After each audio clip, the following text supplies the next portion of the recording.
let's bring in Kentucky Congressman James Comer. He's ranking member of the House Oversight Committee. So they'll argue that, as Nancy Pelosi said, residents of D.C., they pay taxes, they serve in uniform, they contribute to the economic power of the nation. Why shouldn't they be a state? Let's hear what you have to say. Well, they shouldn't be a state because our founding fathers made it clear they wanted the capital city to be independent of any states. Washington, D.C. is the best represented city in America in Congress. Each member of Congress spends over half their year in Washington, D.C. If Washington, D.C. needs something, then the members of Congress will make sure of it. Plus, the 23rd Amendment gives Washington, D.C. 3 electoral college votes in the presidential election. So pound for pound, Washington, D.C. has more influence than any major city in America on presidential elections. Okay, but so if you live there, though, like I used to for a long time, members of Congress, like somebody from Kentucky, for example, doesn't necessarily represent my interests in the city. I'm not arguing for D.C. statehood. I'm just saying these are their arguments. So if you're a resident there, it seems to make sense to you, to them. I get your point of view in terms of the founding fathers, but the other issue is this leads to, presumably, more Democrats in the Senate and tipping that balance of power.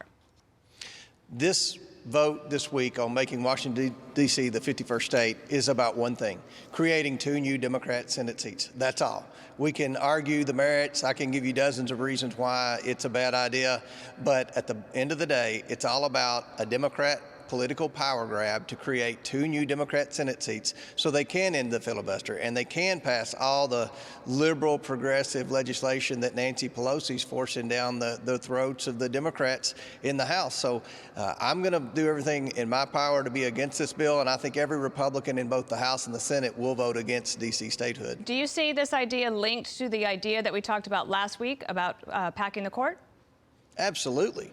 When you have Joe Manchin already on the record saying he's not going to support ending the filibuster and he's not inclined to vote to pack the court, then the Democrats realize they need to go to Plan B. And Plan B is to create 2 new Democrat Senate seats. And with respect to representation in Washington, D.C., I'm the ranking member of the House Oversight Committee. Eleanor Holmes-Horton is on the committee as well. And she is a very vocal member of the committee. So Washington, D.C. has a delegate in Congress. And again, I don't think there's a city in America that's better represented in Congress than Washington, D.C. Do you hear any rumblings on behalf of Democratic colleagues of yours that might be more moderate that are starting to brace themselves for more of these liberal votes that they're going to have to take?